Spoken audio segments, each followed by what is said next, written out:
এই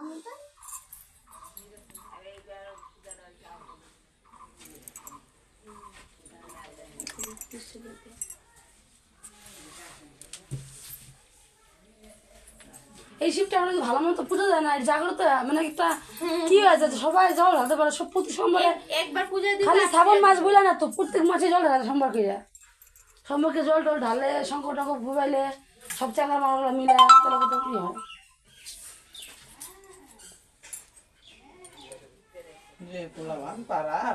তোমরা ঠিক আগে তোমার ঠিক তুই ঠিক বল আমরা ঠিক আছি। বাড়িতে হালকা একটু থাকতে তোমার কিসে বড় মাংস দিব, বড় মাছ না দিলে তোর কাম তুই দিবি। একলা গরম দেবো। পূজা দেওয়া আবার দুইজন লাগে। তখন বলবো একবারে জল পেয়েছে একদিন দেয় একদিন আমরা না।